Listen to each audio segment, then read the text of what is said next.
민주당이 정권을 잡으면 한국이 중국에 넘어간다는 극우 보수들의 주장에 대한 근거는 주로 극우 보수 진영에서 제기하는 정치적 음모론으로 다음과 같은 이유 때문에 생겨나기 시작했습니다.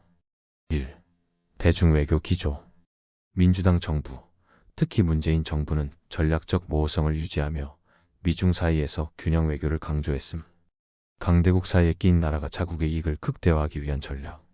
사드 배치 문제에서 중국의 반발을 고려해 산불 정책을 발표, 사드 추가 배치 금지, 미국 MD 불참, 한미일 군사동맹 불가.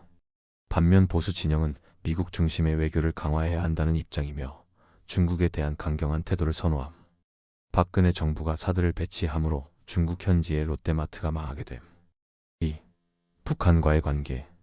민주당은 남북 화해 협력을 중시하며 대북 유화 정책 햇볕 정책 계승을 추진.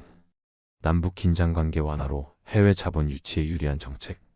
하지만 보수 진영은 북한과의 긴장 관계 속에서 반공 사상으로 똘똘 뭉친 TK 노인들의 표를 얻기 위해 이 분위기를 싫어함.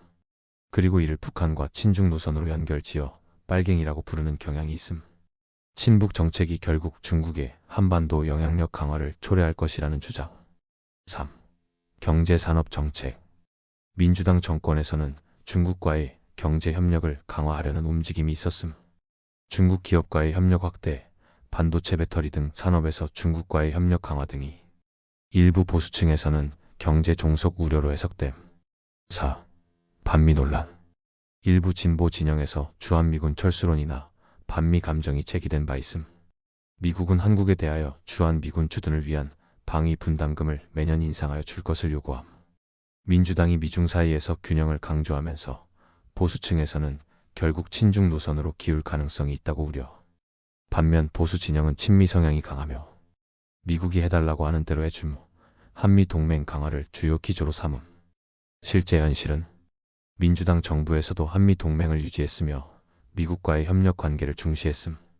대중 외교 역시 중국과의 협력을 강조한 것이지 한국을 중국에 종속시키려는 정책이라고 보기는 어려움.